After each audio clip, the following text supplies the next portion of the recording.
Welcome everybody. I am back on a warm, sunshiny, deceptively cold February day with my friend Lara Zelman of Lara Zelman Marketing. She had some great information for us, business owners, on how to keep in touch with our clients last time she was on, and I have a great question for you. Realtors, for example, have multiple people in their database that have different needs. So they have home sellers they've sold homes to.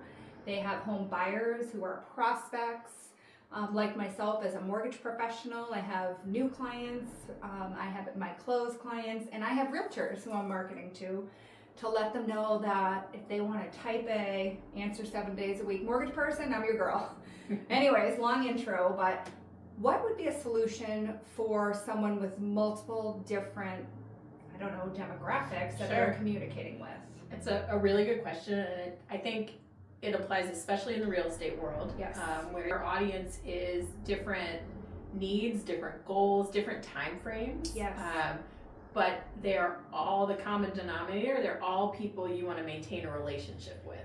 Correct. And so it's that ongoing communication and how to do that in the best way. Yes. I see where you're getting at, and I think we can start very high level. Let's do the it. overall strategy, and then get down into the techniques and the tactics. You have such great intel. But at a high level, you have to know who those people are. Who are they? And you identify them, right? And who's missing from your audience that you're looking to grow your list or grow your connections.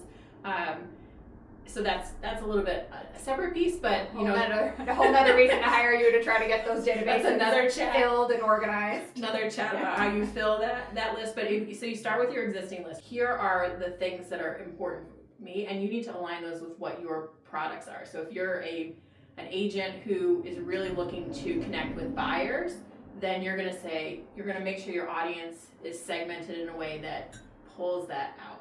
These are buyers, these are sellers, these are referral partners, these are past clients who might be looking, they're in the right time frame. So you want to start with your audience organization and 100%. Align that with your types of customers or clients or ideal customers, ideal transactions. Not to get off track, but that is the number one tip I give, whether it's new mortgage people or new realtors. And I love sitting down with new realtors and kind of educating them on a mortgage 101. And I always say the best thing you can do for your business is keep your database organized from the get-go. Yeah. And I think, depending on your company, there are some systems provided. Yes. Or there are systems you have, or depending, it could be a Google Sheet. But whatever it is, it should say, okay, Nicole came to my list from this source and at this time, and they are tagged as this type of customer. Okay, so let's say I found you through my local realtor who recommended you as my mortgage broker. So you're going to say referral from, word of mouth, whatever that is. You're going to say, Lara told me she's looking to buy in 1 to 3 years. I'm going to tag that there. Okay.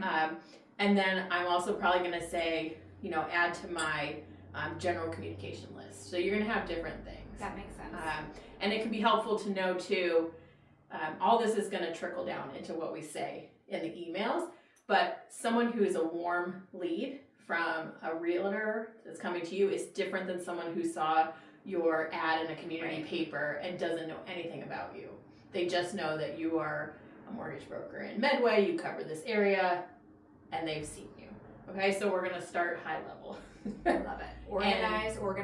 Yeah, and you have to know your business because you can't, you would like to service everyone, but you can't be everything for everyone out there, right? So identifying that and helping that drive it. And then from there you can say, okay, what do I need to say to these people? Yes. What is the action I want them to take?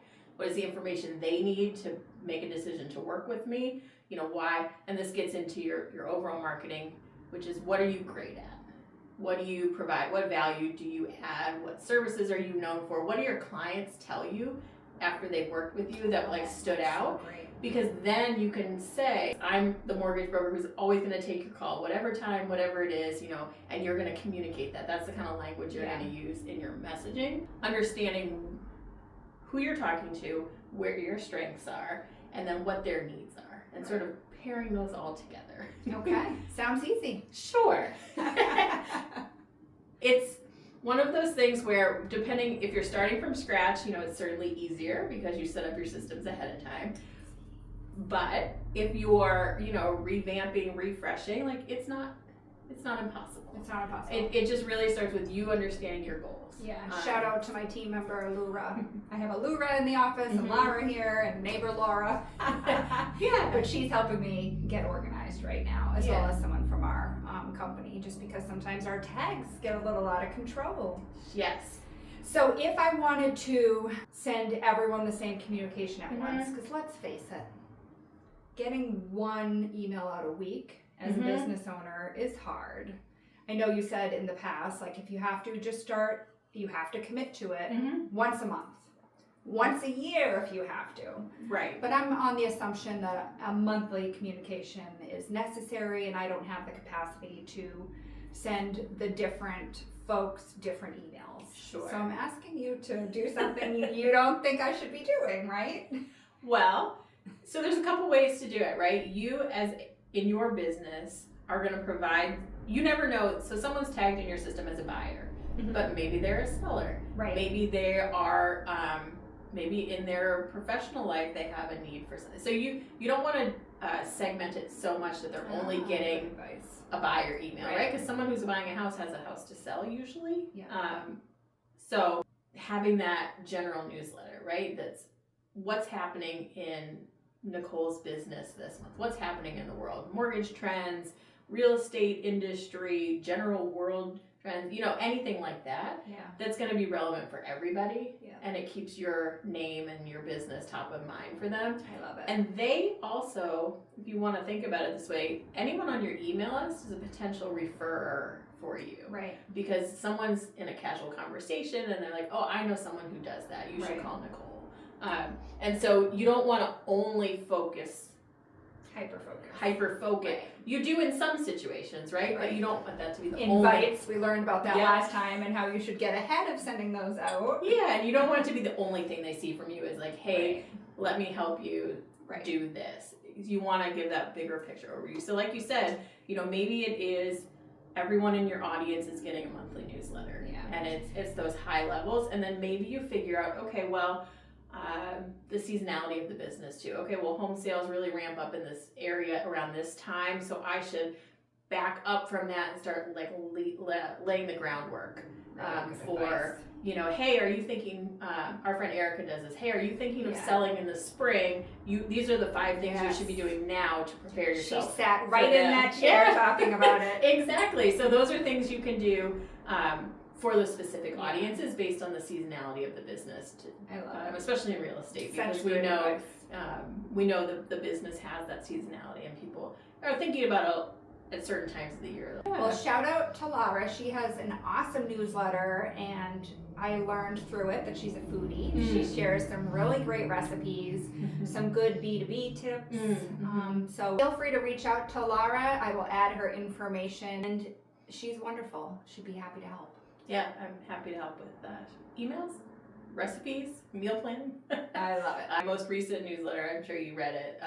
We're coming up on party watch season. So we've got the Super Bowl, we just had the Grammys, we have the Oscars, we have like a lot of watch party events, and I love dips, like party dips. Me too, girlfriend. So I'm doing a Me too. dips, drinks, and desserts party. Cheers to that. Because what's more fun than just gathering around and having lots of different things to eat and drink. Dips are my downfall, everybody. Dips are my downfall. Yes, it can be dangerous. Yeah, it sure can. Thank you so much for your time. Yeah. Thank you for coming, and I will definitely have Lara back for some more B2B tips to help us be better marketing folks. And you have an upcoming class next week. Yes, next week, Julie Cornoni and I Julie's from Lighten Up Creative Services. She really helps you get to the heart of what is your brand? Why is your brand? You as a realtor or mortgage broker, what is it that is your unique value? And really drilling that down through all the pieces of your branding. So look, voice, personality. And so she's going to be talking about the foundation of the brand, and then I'm going to be talking about, okay, now that you have that, how do you put that into practice? So where can you use it? How do you use it? Is it emails? Is it workshops? Is it courses, new home buyer courses, all the different places you can deploy your brand The to dynamic drive your duo. business? Yeah, it should be a lot of fun. And then in March with the Corridor 9 Chamber, I'm going to be doing an in-person workshop on how to craft a compelling presentation. So if you're in a referral group, if Okay. you're going to networking events, if you are presenting to really any audience, what can help you be relatable and persuasive without being salesy. So good. Yeah. Every time I attend one of your classes, I take away so many nuggets and great notes. So thank you. I'll be signing. I'm already signed up for the Bird and Bear one next week, and I'll be adding the Corridor event to my calendar as well. Yeah. So as always, you're amazing. Oh, And it's thank so you much fun to chat with you. Yeah, you too. Cheers. Yeah, cheers.